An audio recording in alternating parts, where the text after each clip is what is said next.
Estamos viviendo en el tiempo del fin, predicho por el profeta Daniel. Estamos por enfrentar eventos que sucederían antes del regreso de Cristo. Es como un aviso del futuro y no es atractivo. Es el drama de nuestro mundo. El pecado, el sufrimiento, la muerte, la caída de las naciones, guerras, hambrunas, la difusión del evangelio, engaños, terremotos y otros. Estamos viviendo los peligros del tiempo del fin. Todo esto es según Cristo, principio de dolores. Pero tenemos la palabra profética más segura. Cristo dijo a su pueblo: yo estoy con vosotros todos los días hasta el fin del mundo. La iglesia es la familia de Dios en la tierra y debemos entender los tiempos en que vivimos. Como continuadores del pueblo de Dios, se nos invita a salir del mundo y a prepararnos para reunirnos para la verdadera adoración, para estar en comunión unos con otros, para recibir instrucciones de las profecías que hiciera que el lucero de la mañana, Cristo Jesús, resplandezca en nuestros corazones. Asimismo, servir a toda la humanidad y cumplir con la sagrada comisión de ir y hacer discípulos. Oro para que el Señor Jesús use estos medios como instrumentos en sus manos para que usted pueda sentir el hambre y sed por más de la verdad absoluta que el Señor. Hola amigos, ¿cómo están? Queremos agradecerles que nos acompañen, que nos sintonicen para que juntos desarrollemos esta serie Descubriendo al Mesías de las Profecías. En esta ocasión avanzaremos con una nueva parábola. Estamos en la serie de El Mesías enseñando proverbios, ¿nos acordamos? Y deleitándonos con estas apreciaciones, estas enseñanzas profundas del Cristo cuando abordaba los textos del Antiguo Testamento y enseñaba a la gente a mirar las cosas como Él las miraba. Pero antes repasemos algunos versículos que nos preparan para entender la misión que tuvo el Cristo. Para ello vamos a Salmo 78, versículos del 1 al 5. Miremos allí.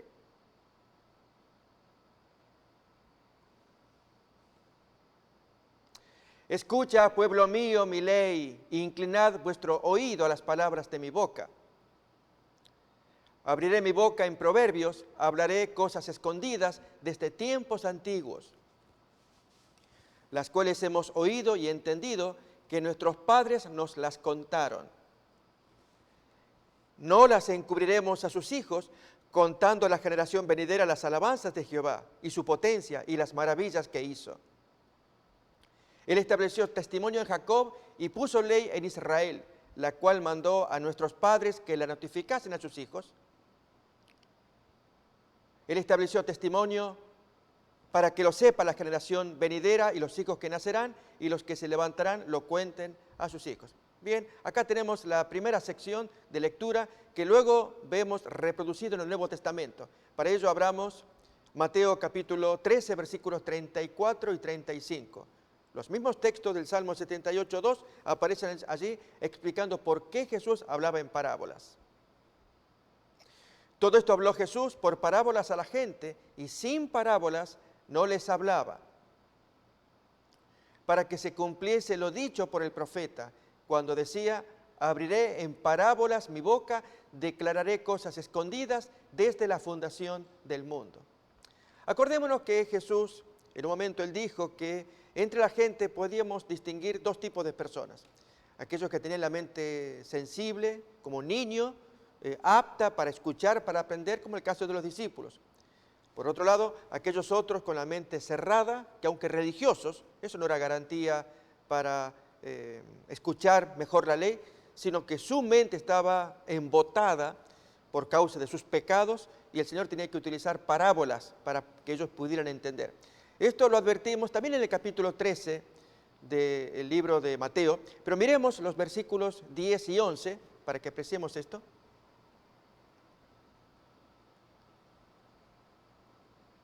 Entonces, acercándose los discípulos, le preguntan: ¿por qué les hablas por parábolas? Él responde: porque a vosotros os es dado saber los misterios del reino de los cielos. Por la sencillez, la candidez de sus discípulos podían entender, pero a ellos no les es dado. Miremos desde el versículo 13 ahora, qué pasa en la mente de esta gente, que tenían la mente, dijimos, embotada, porque ellos ven pero no logran ver. Escuchan, pero no logran entender. Miremos. Por eso les hablo por parábolas, porque viendo no ven, y oyendo no oyen ni entienden.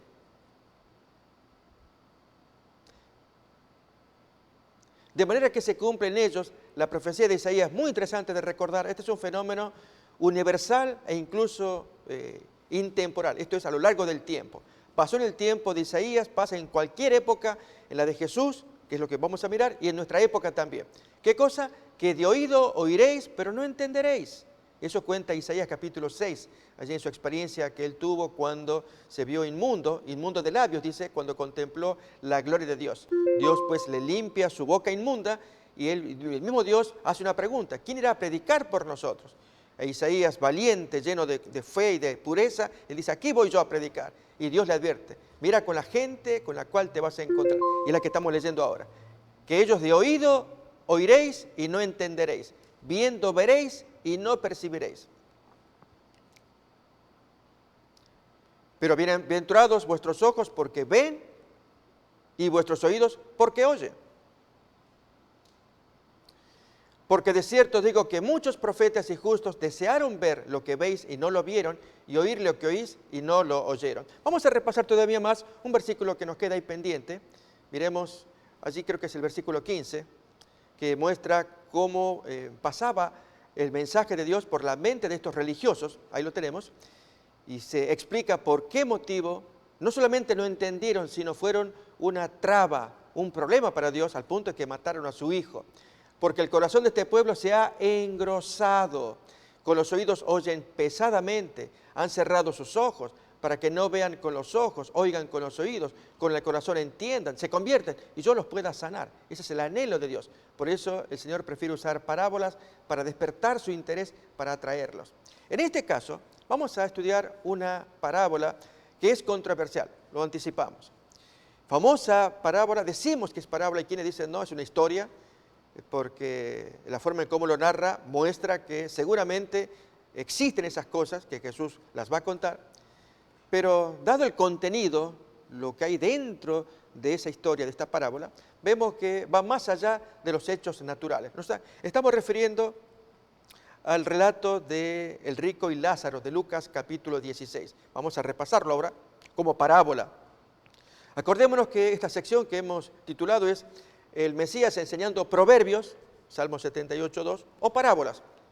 Uno u otro son sinónimos, Antiguo Testamento proverbios, Nuevo Testamento parábolas. Y en este caso Jesús va a enseñar algo, pero hay quienes se quedaron con el relato de que hay vida en ultratumba. Ahora vamos a mirar la historia en Lucas capítulo 16, en que se cuenta que allí ambos mueren y viven en ultratumba, respectivamente en el infierno o en el paraíso o en el cielo.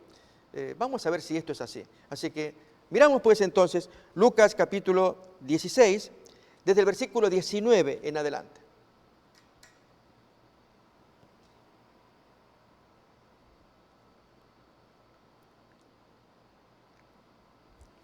Había un hombre rico que se vestía de púrpura y de lino fino, y hacía cada día banquete con esplendidez. Había también un mendigo llamado Lázaro, que estaba echado a la puerta de aquel, lleno de llagas, y ansiaba saciarse de las migajas que caían de la mesa del rico, y aún los perros venían y le lamían las llagas. Aconteció que murió el mendigo y fue llevado por los ángeles al seno de Abraham. Y murió también el rico y fue sepultado. Hasta aquí nomás la primera parte de lo que estamos por examinar. El Señor Jesús presenta un relato en el que aparecen dos protagonistas. Dado los opuestos de estos protagonistas, uno que es rico, el otro enfermo, pobre y llagado, era creencia popular entre los judíos que la persona que ya era rica tenía por anticipado un pedazo de cielo, podríamos decir. Es decir, Dios al rico ya le anticipaba una parte del cielo que luego le iba a tocar.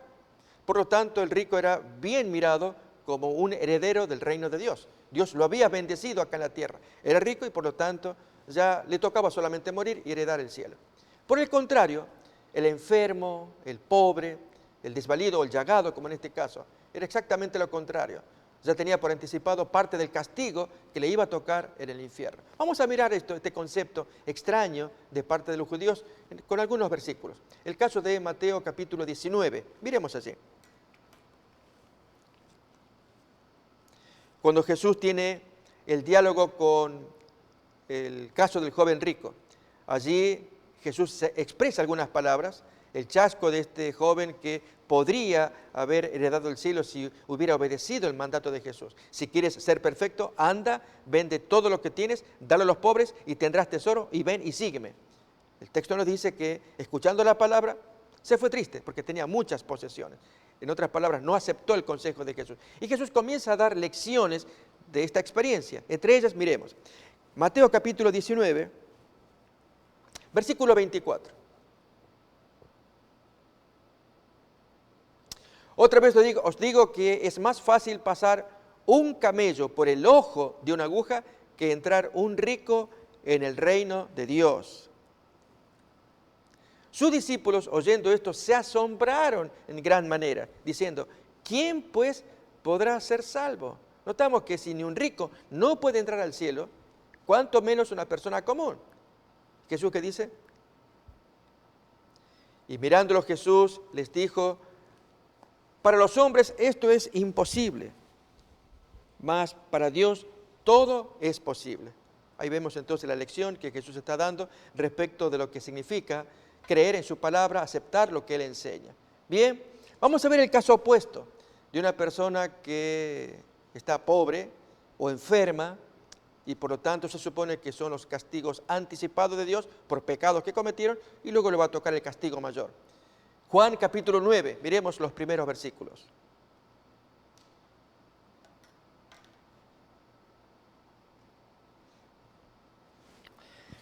Al pasar Jesús, vio un hombre ciego de nacimiento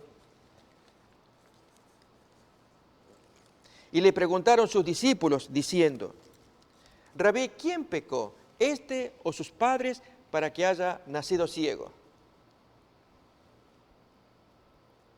Responde Jesús, no es que pecó este ni sus padres, sino para que las obras de Dios se manifiesten en él. Miremos entonces que la pregunta que hacen los discípulos allí es que ya atribuyen que hay un pecado por la enfermedad de la ceguera. Lo que no quedaba claro era si los padres o el hombre era el que había cometido el pecado en el nacimiento del bebé y que por lo cual nació ciego. Había pecado. Por lo tanto, si era pecado, la desgracia de algún castigo y después el castigo mayor en el infierno, como vamos a mirar en la parábola del rico y Lázaro. También así lo veían, acordémonos, los amigos de Job, que el texto nos dice que ellos vinieron para consolar a Job. Cuando lo vieron en semejante desgracia, asumieron que era el castigo por pecados cometidos. En consecuencia, si él tenía castigos acá por pecados, y este era parte del infierno, ¿qué sería el mismo infierno? A menos que confesara, se arrepintiera y cambiara su vida. Ese es el argumento que tenían los amigos de Job. Notamos entonces, un rico automáticamente heredará el cielo, el enfermo, el llagado, pensemos en Job, o el ciego de nacimiento, ellos ya heredarán el castigo final de Dios. Lo que hace entonces Jesús en la parábola es dar vuelta a todo. Hace, como solemos decir, cuando uso esta ilustración, al pasar corriente de una batería a la otra batería en dos carros, siempre van los polos que corresponden. El rojo positivo con el rojo positivo, el negro negativo con el negativo, ¿verdad? Y así se pasa la corriente. Lo que Jesús hizo fue una explosión, cambió los cables y entonces sorprendió a todos. ¿Cómo es esto? Como que el rico va al infierno. No se entiende. Acordémonos que fue la sorpresa de los discípulos. Si un rico no se salva, ¿qué nos queda a nosotros? ¿Nos acordamos? Mateo capítulo 19. Jesús sabía por qué lo contaba. Él quería transformar esas ideas raras que ellos se traían. Vamos otra vez a repasar Lucas capítulo 16, mirábamos el versículo 19, algunos detalles que leemos otra vez que quiero señalar. Esta es la única parábola que trae nombre y apellido, decimos. Se menciona a Lázaro, porque amigos, queremos ser enfáticos. Esto que vamos a estudiar no es una historia, de hecho no la va a ser, vamos a explicar por qué no es historia. Decimos parábola, pero este que habla acá afirma que es una profecía. Aquí Jesús dio nombre y apellido, bien claro, contundente.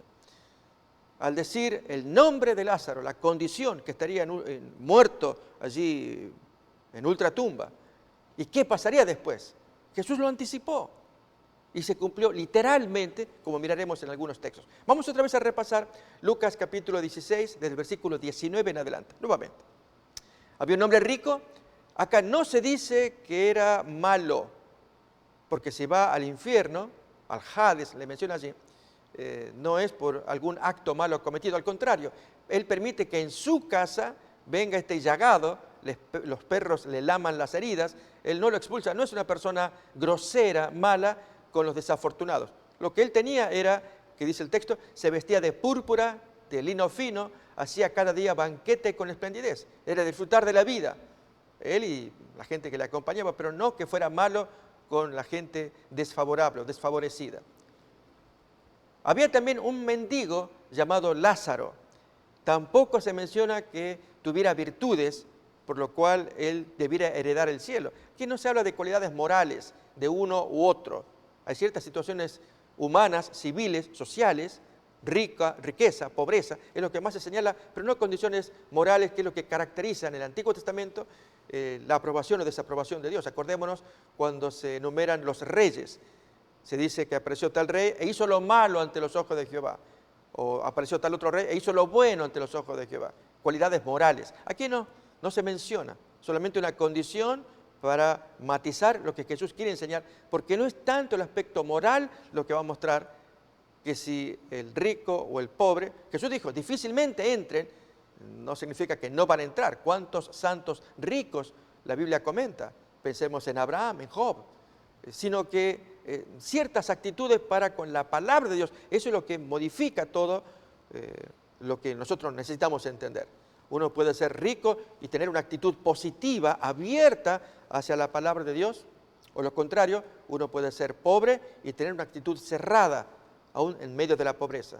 Acordémonos que ya había un salmo, un proverbio, vamos a leerlo, quiero invitarles, el consejo que Dios da para aquellos ya sea que tienen posesiones, riquezas, que siempre recordemos este consejo que Dios da y que se aplica a estos dos individuos.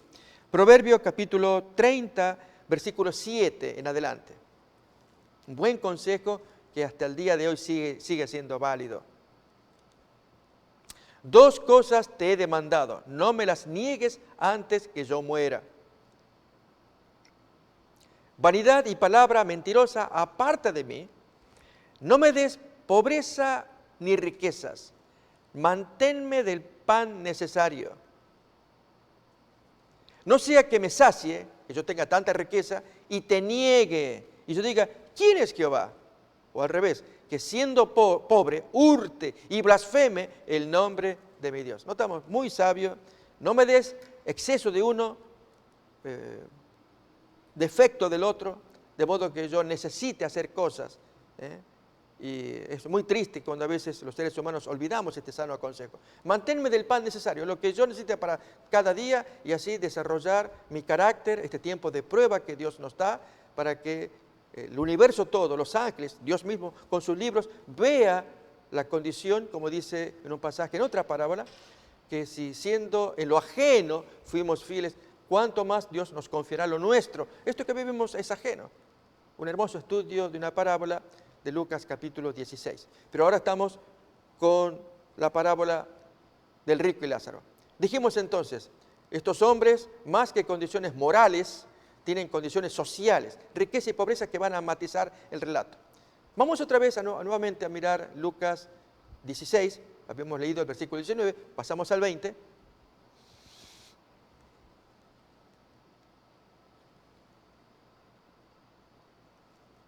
Había también un mendigo llamado Lázaro. Amigos, queremos presentar este aspecto, dijimos profecía y lo vamos a justificar, que estaba echado a la puerta de aquel lleno de llagas, y ansiaba saciarse de las migajas que caían de la mesa del rico. Así que es probable que hasta comiera cerca de la mesa del rico. El rico no le repugnaba que algún pobre se acercara a su mesa. Eso muestra más que el hombre no era violento, rudo, grosero para contra los pobres. Si el pobre venía arrastrándose para que algo que le cayera del rico él pudiera comer, el rico se lo permitía. Aún los perros venían y le lamían las llagas. Notamos que casi era tratado como una mascota en la casa del rico. Bien, pero lo que viene entonces es lo que nos interesa. Aconteció que murió el mendigo y fue llevado por los ángeles al seno de Abraham. Aquí cabe un punto que queremos analizar, amigos. ¿Será posible que cuando una persona muere ya es transportada al cielo? Acá dice el texto, al seno de Abraham. no menciona paraíso. Y esto es para que tengamos en mente que hay traductores que ponen allí en su versión que fueron el pobre, muerto, fue llevado al paraíso. No aparece tal expresión. Más bien, en el seno de Abraham es la típica expresión judía de que el paraíso para un judío era estar con Abraham. Así es como Jesús se expresa cuando dice que ustedes van a ver allí a Abraham, a Jacob, a Isaac, sentados en la mesa con todos los publicanos, gente que viene de Oriente, de Occidente, y vosotros estáis fuera del reino. Allí será el lloro y crujir de dientes. ¿Nos acordamos? Una expresión del Evangelio. Por lo tanto, para un judío era el sumum saber que muerto va a estar con Abraham. Era lo más seguro. Era el concepto de paraíso que los judíos estaban manejando. Así que Jesús se mueve con eso. Pero vamos a ver en la Biblia qué ocurre cuando una persona muere. Si el texto acá dice que fue llevado por los ángeles a un seno, es decir, fue llevado muerto para que siga viviendo. ¿Hay tal cosa? Alguien diría, por supuesto, si Jesús lo está diciendo, ¿por qué vamos a negar algo que está diciendo? Amigos, estamos hablando de una parábola y ya las pruebas las vamos a mirar. No podemos sentar doctrina en base a una parábola.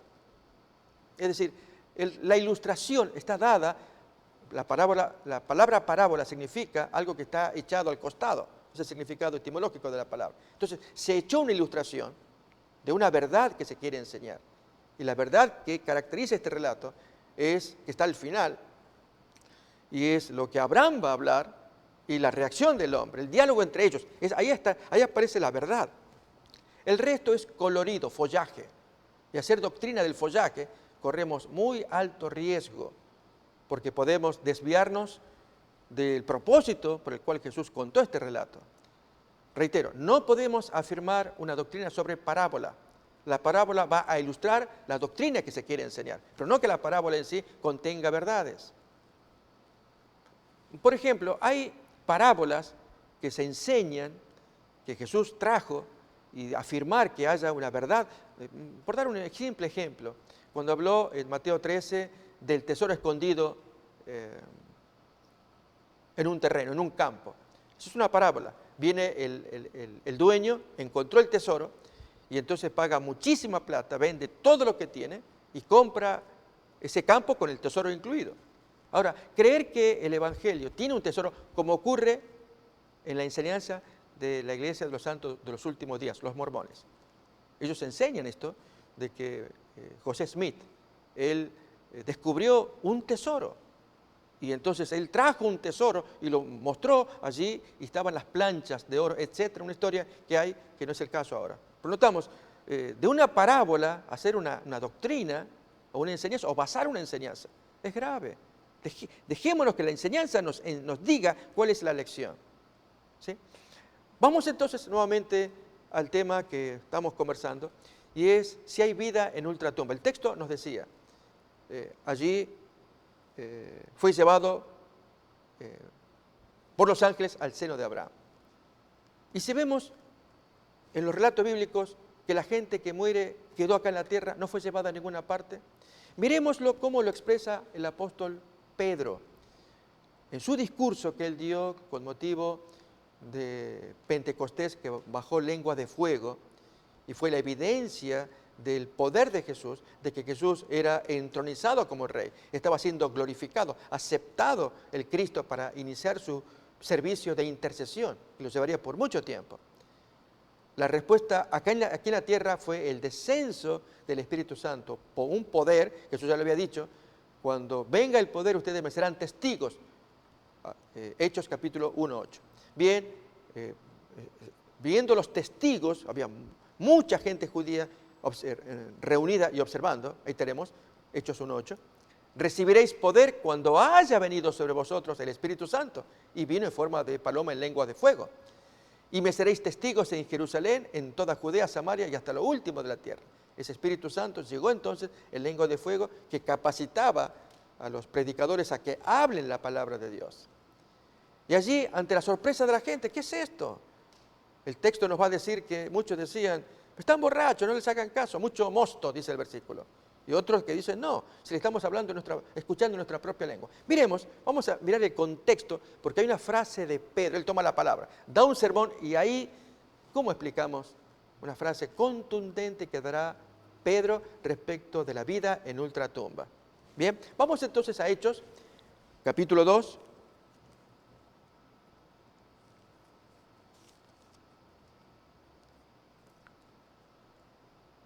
Versículo 7.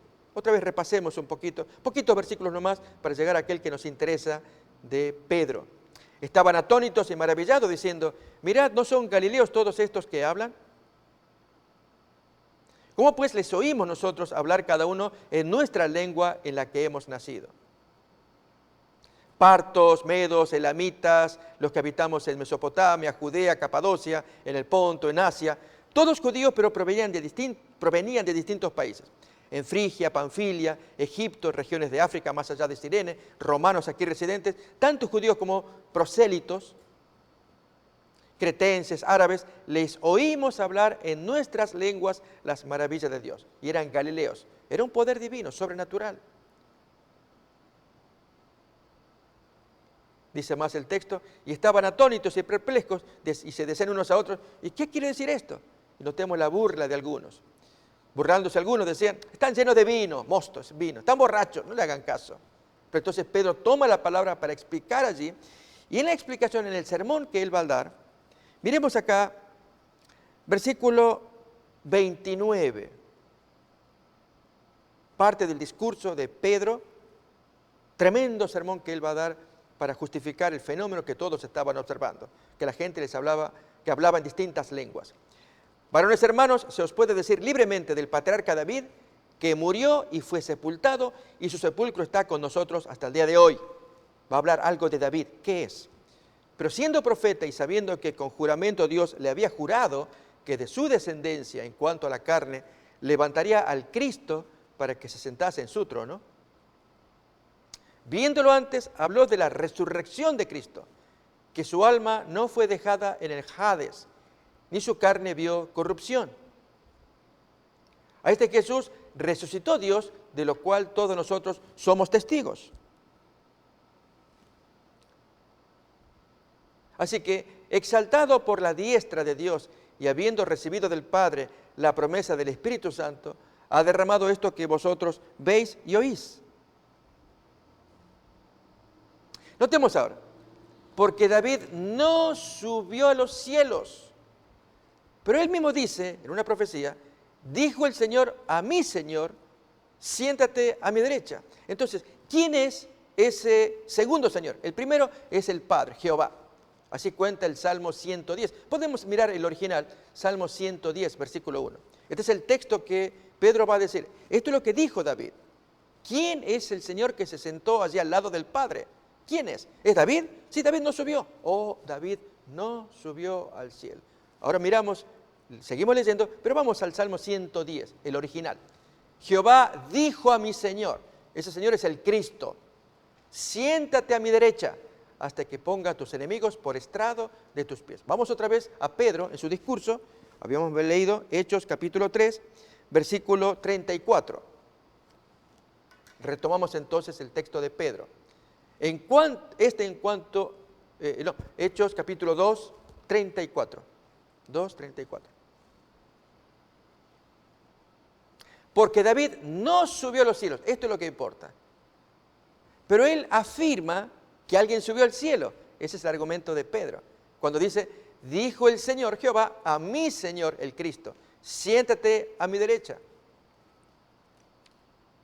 hasta que ponga a tus enemigos por estrado de tus pies. Sepa pues ciertísimamente toda la casa de Israel, que a este Jesús a quien vosotros crucificasteis, Dios le ha hecho Señor y Cristo, ahí lo sentó a la diestra, es lo que va a decir allí el apóstol Pedro.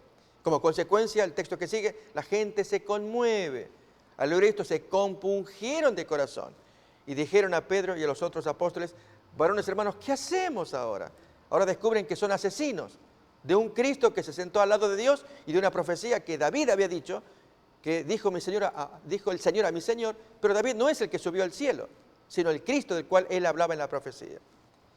Y finalmente entonces la invitación de Pedro: arrepentíos y bautícese cada uno de vosotros en el nombre de Jesús para perdón de los pecados y recibiréis el don del Espíritu Santo. Entonces, amigos, quedamos con el versículo 34. Fijémoslo, claramente el apóstol Pedro está diciendo: David no subió, ahí tenemos, David no subió a los cielos, pero él afirma, dijo el Señor a mi Señor, siéntate a mi derecha. O sea, alguien subió al cielo, pero no fue David. Entonces, no fue David y muchos otros más santos no fueron al cielo. Vamos a ver Hebreos capítulo 11, un listado de gente que murió en la antigüedad. Ninguno subió al cielo, nadie heredó lo que todos querríamos, a la muerte, pues quien fue una persona buena, justa, recta, reconocida por Dios, pues que se le dé el premio. No es así. Más bien va a la tumba, hay un proceso de juicio, mientras el muerto está muerto, no sabe nada, y luego la resurrección. Miremos pues en Hebreos capítulo 11, allí se da un cuadro de honor de grandes santos de la antigüedad. Cuando se dice, versículo 13 en adelante, había enumerado varios santos y en el 13 hace un resumen de ellos. Conforme a la fe murieron todos estos sin haber recibido lo prometido. Notemos, no recibieron lo prometido y ya murieron, sino mirándolo de lejos, creyéndolo, saludándolo, confesando que eran extranjeros y peregrinos sobre la tierra. Porque los que esto dicen claramente dan a entender que buscan una patria. Pues si hubiesen estado pensando en aquella patria de la cual salieron, una patria terrenal, ciertamente tenían tiempo para volver. Pero anhelaban una patria mejor, esto es la patria celestial, por lo cual Dios no se avergüenza de llamarse Dios de ellos, porque les ha preparado una ciudad, pero no la recibieron todavía. ¿Dónde aparece esto también? Miremos, versículo 17, comienza a enumerar a los santos. Por la fe Abraham, cuando fue probado, ofreció a Isaac, y el que había recibido las promesas ofrecía su unigénito. Miremos otros ejemplos más. Versículo 20, vamos a ver varios así rápidamente. Toda la gente que fueron aprobados por Dios por causa de la fe. Por la fe bendijo Isaac a Jacob y a Esaú respecto a cosas venideras. Versículo 23. Por la fe Moisés, cuando nació, fue escondido por sus padres por 3 meses. Allí Dios aprueba la conducta de los padres en lo que ellos hicieron. Aún en el versículo 24. Por la fe Moisés, hecho ya grande, rehusó llamarse hijo de la hija de Faraón, escogiendo antes ser maltratado con el pueblo de Dios. Notemos que allí entonces Moisés, al escoger, versículo siguiente 25, al escoger ser parte del pueblo de Dios, notamos, él va a heredar el cielo también. Miremos todavía más, voy a invitar a que versículo 32 en adelante, da una lista de gente que son merecedores del cielo. ¿Y qué más digo? Porque el tiempo me faltaría contando de Gedeón, de Barak, de Sansón, de Jefté, de David, así como de Samuel y de los profetas, que por fe conquistaron reinos, hicieron justicia, alcanzaron promesas, taparon bocas de leones. Acordémonos de Daniel en el foso de los leones. Apagaron fuegos impetuosos, evitaron filo de espada, sacaron fuerzas de debilidad, se hicieron fuertes en batallas, pusieron en fuga ejércitos extranjeros. Las mujeres recibieron sus muertos mediante resurrección, pero otros fueron atormentados, no aceptando el rescate a fin de obtener mejor resurrección. Otros experimentaron vituperios, azotes, además de esto prisiones, cárceles, toda suerte de sufrimiento de estos grandes santos de la antigüedad. Fueron apedreados, aserrados, puestos a prueba, muertos a filo de espada, anduvieron de acá para allá cubiertos de pieles de ovejas y de cabras, escondiéndose, pobres, angustiados, maltratados, de los cuales el mundo no era digno, errando por los desiertos, por los montes, las cuevas y por las cavernas de la tierra. Y ahora sí, fijémonos. Y todos estos, aunque alcanzaron buen testimonio mediante la fe, no recibieron lo prometido, no están en el cielo. Siguiente. proveyendo Dios alguna cosa mejor para nosotros, para que no fuesen ellos perfeccionados aparte de nosotros. ¿Y qué fue eso mejor que se nos proveyó a nosotros? Lo va a decir capítulo 2, el siguiente capítulo, versículo 1 en adelante. Y esa cosa mejor es Cristo, ahora el cumplimiento. Mientras que los antiguos miraban la promesa, que en algún día vendrá el Cristo. Ahora nosotros miramos que el Cristo ya llegó. Y por el Cristo que llegó e intercede por nosotros, tenemos mejores herramientas, mejor capacidad, mejor poder para enfrentar las pruebas y tentaciones que lo que tenían los antiguos. Como dice acá, nosotros también, teniendo en derredor nuestro tan grande nube de testigos, despojémonos de todo peso y pecado que nos asedia y corramos con paciencia la carrera que tenemos por delante. Puesto los ojos en Jesús, el autor y consumador de la fe. ¿Notamos?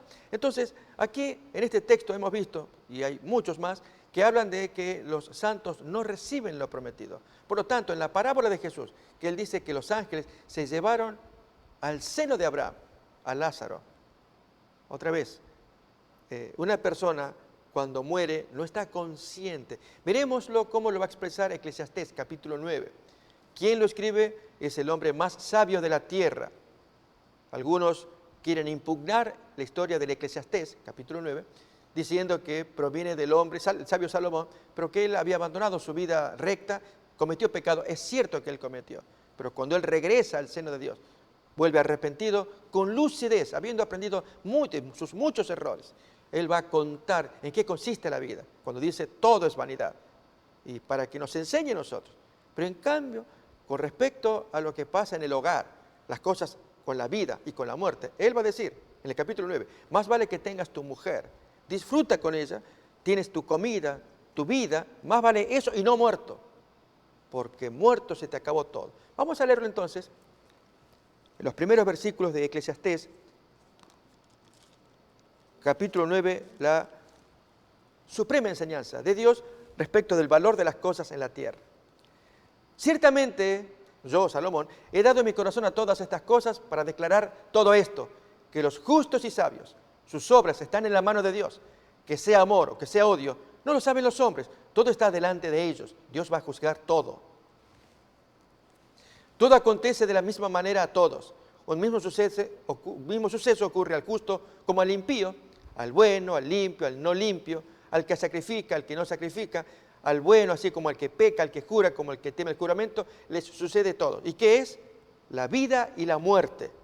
Este mar hay entre todo lo que se hace debajo del sol, que un mismo suceso acontece a todos, y también que el corazón de los hijos de los hombres está lleno de mal y de insensatez en su corazón durante su vida.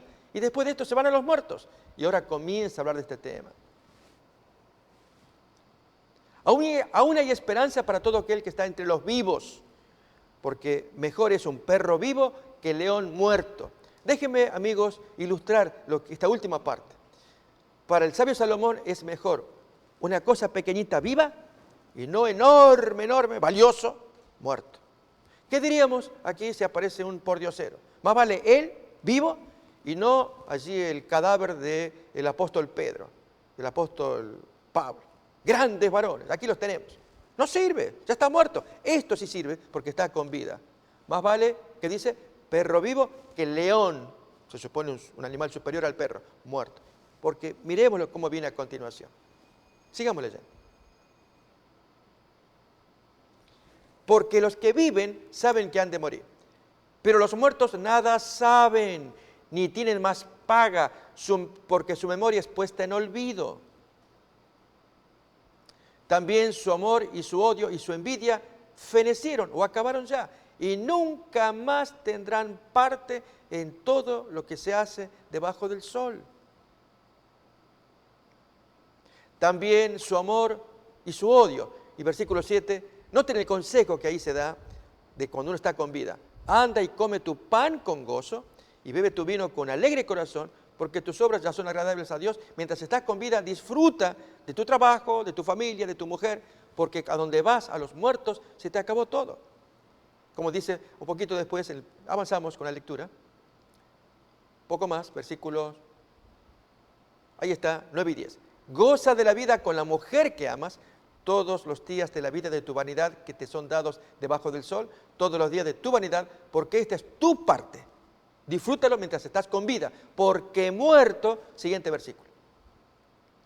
Todo lo que te venga a la mano para hacer, hazlo según tus fuerzas, mientras estás con vida, porque en el Sheol, que es el nombre hebreo para la morada de los muertos, lo que hoy llamaríamos sepulcro, a donde vas no hay obra, no hay trabajo, no hay ciencia, no hay sabiduría, se acabó todo. Notamos, estas son las palabras del sabio Salomón. Y esto es lo que deseamos señalar, que cuando murió el mendigo, se acabó todo. Pero en la parábola de Jesús los hace revivir, porque Él quiere contar una lección. Vamos otra vez entonces a Lucas capítulo 16, habíamos leído versículo 19, 20, avanzamos. De Lucas capítulo 16.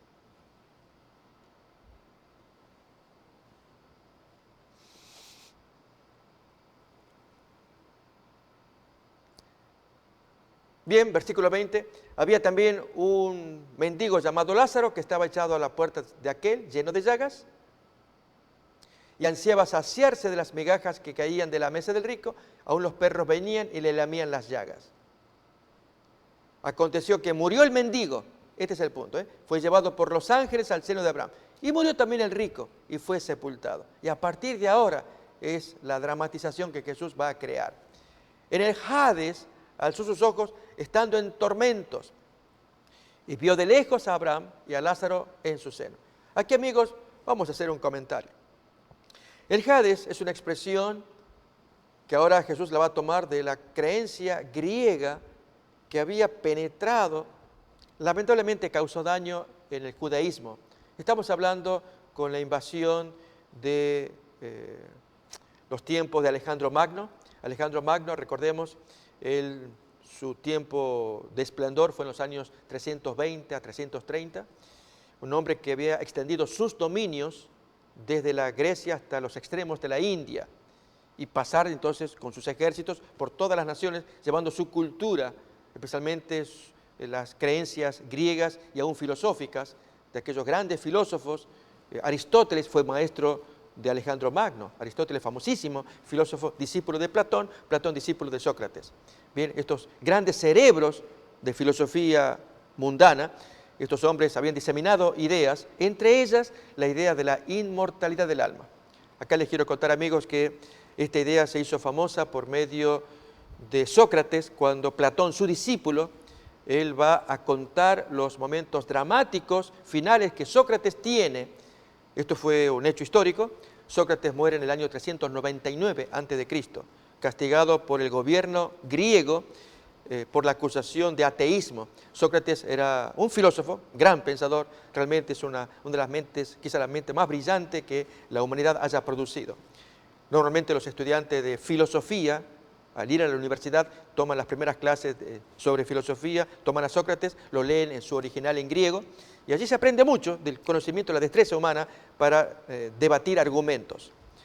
Y bien, Sócrates termina su historia castigado por el gobierno griego, tenía que beber su cicuta, era un veneno, por haber enseñado contra los dioses, la idolatría que había en aquel tiempo. Él no creía en eso, él creía en un demiurgo. Estoy contando esto porque todas esas ideas filosóficas, finalmente Alejandro Magno las va a incorporar y a expandir en sus persecuciones y dominios que él hacía en su vasto imperio griego, de lo cual él se hizo famoso.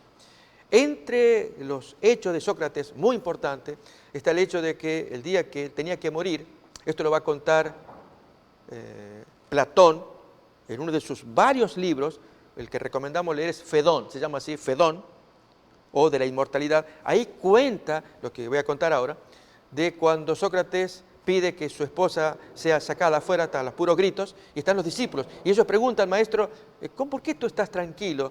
Porque vas a beber el veneno, te mueres, acá estamos todos desolados como tus discípulos. Hay un gran paralelo entre Sócrates y Jesús. Ambos fueron maestros, ambos jamás escribieron, sus discípulos escribieron, sus discípulos los admiran, sus discípulos darían la vida por uno y otro, pero el desenlace de uno y otro es muy distinto, porque en el caso de Sócrates, él moría en paz, tranquilo, por su creencia de la inmortalidad del alma, una creencia no bíblica. Mientras Jesús, él más bien hablaba de la resurrección, pero llegó un momento en que moría, recordemos en la cruz, diciendo, lama sabactani, ¿por qué me has abandonado? Porque veía todo perdido, ¿sí? En cambio Sócrates moría confiado porque creía que muerto su alma sobrevivía. Fue lo que le dijo a sus amigos. Ustedes no saben por qué yo estoy así, porque ahora yo muerto, por fin me liberaré de esta atadura que es el cuerpo para disfrutar el más allá de la pura filosofía. Él creía que podía seguir estudiando, meditando, ya no más atado a la comida, a la bebida, típicas ataduras humanas. Él estaría sin cuerpo, con el alma, disfrutando de esas cosas en el más allá. Esa creencia griega de Sócrates, traída aún antes, había habido filósofos que ya venían enseñando estas cosas, Pitágoras es uno, y antes de él, en el mundo egipcio, anterior a estos griegos, allí moría el faraón y las crónicas cuentan que se mataba a la familia, para que la familia asistiera al faraón muerto en ultratumba. Hasta los caballos, todos eran enterrados y todo el mundo a servir al faraón. ¿Por qué? Por la creencia antigua, antiquísimo, de que la persona cuando muere sigue viviendo. Tal vez en algún momento podríamos estudiar de dónde se origina, tanto bíblicamente como secularmente, esta creencia. Acá estamos comentando rápidamente para tener el trasfondo de una idea que se trajo del extranjero, se impuso por medio de las invasiones griegas en Israel. Acordémonos en el tiempo de los Macabeos, año 165 antes de Cristo. Allí el rey Antíoco IV, griego, él quiso imponer por fuerza sus costumbres griegas, fue resistido, pero las ideas venían entrando, no había forma de soportarlas, de negarse a ellas.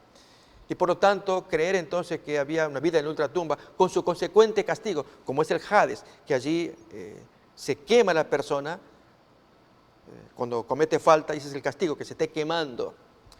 En verdad, si el Nuevo Testamento trae Hades, recordemos esto, amigos, esto es muy importante, no es porque se lo tome de la cultura griega, porque hay quienes dicen, este predicador que habla acá, y sus amigos, sus gentes, ellos niegan que la palabra Hades, ahí está, dice Hades. Eso, Hades significa tormento. Tiene razón, pero ocurre que el Hades que trae el Nuevo Testamento no deriva de la mitología griega, sino de la Septuaginta.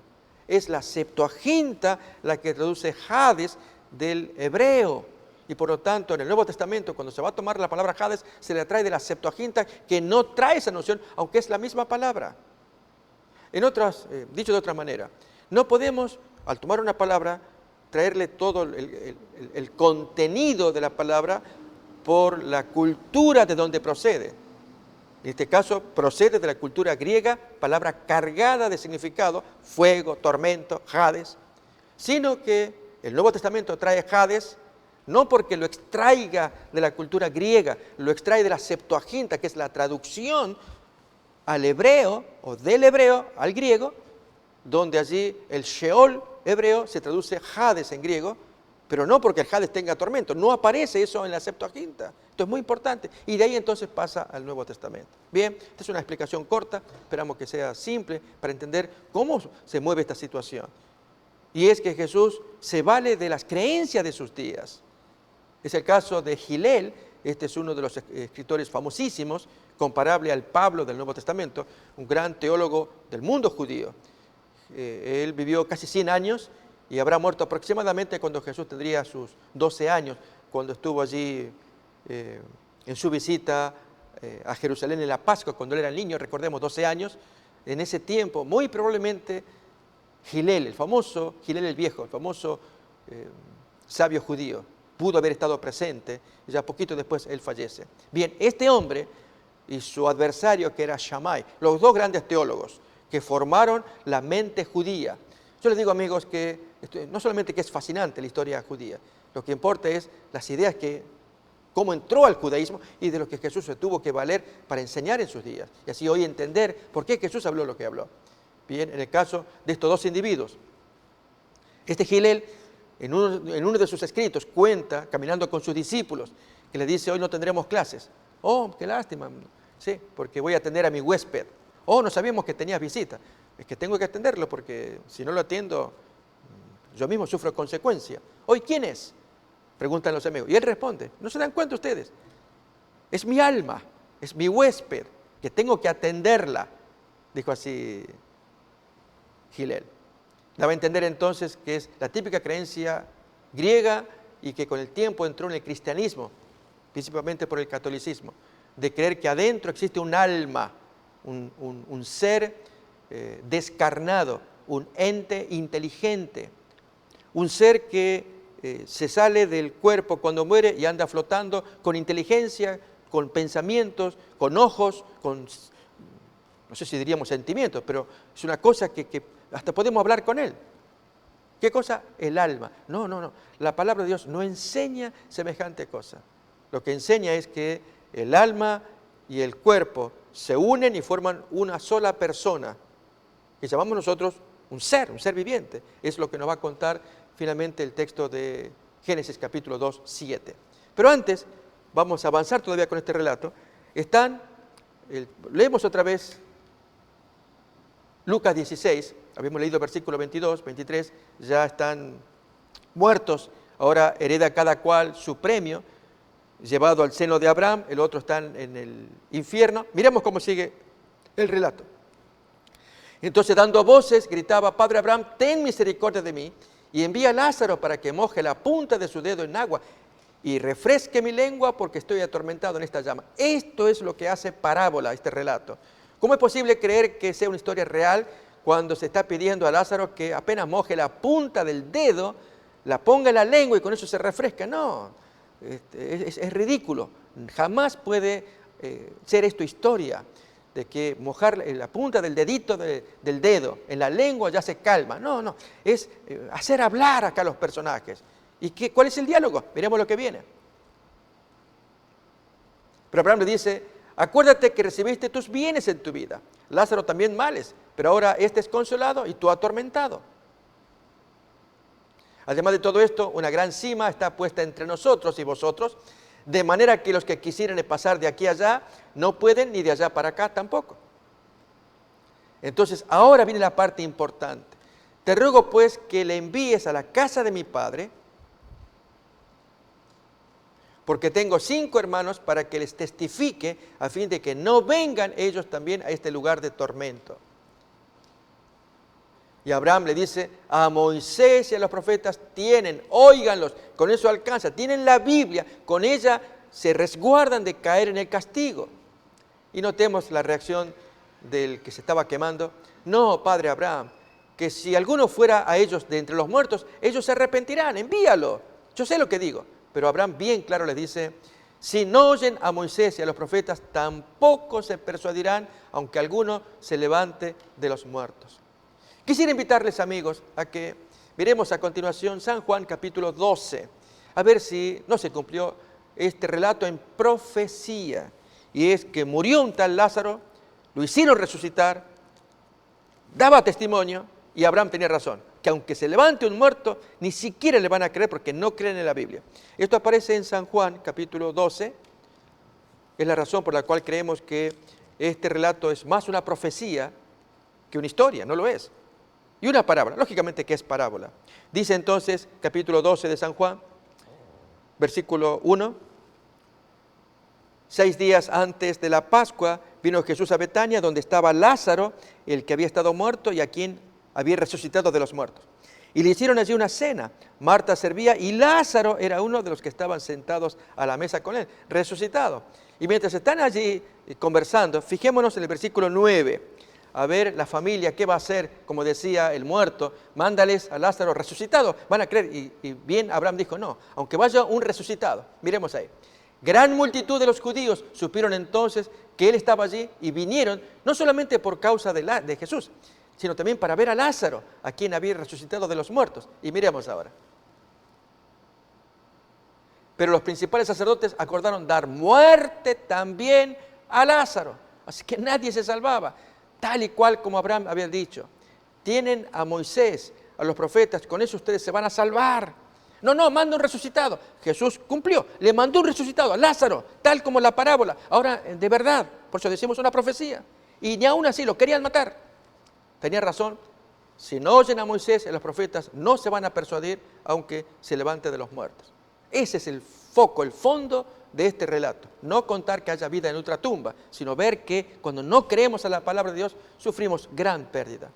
Y amigos, esta es la invitación para ustedes, que ustedes también tengan su palabra, crean en ella, la obedezcan, la amen. Dios tiene grandes planes si creemos que Dios se ha revelado a cada uno de nosotros en la persona de Jesucristo.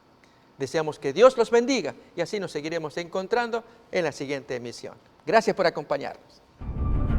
Natura TV y los Centros de Vida Saludable Bioplenitud presentan el Plan Divino de la Salud para que podamos disfrutar de la mejor salud física posible a través de las brigadas de salud, donde profesionales en medicina alternativa impartirán charlas sobre medicina preventiva, programas de vida saludable, asesoramiento en nutrición, comida vegetariana y principalmente evaluación gratis de su salud. Experimentaremos juntos la plenitud de las riquezas del amor, la sabiduría y el conocimiento de Dios a través de las leyes de la salud. Venga y forma parte de una gran comunidad saludable. No faltes.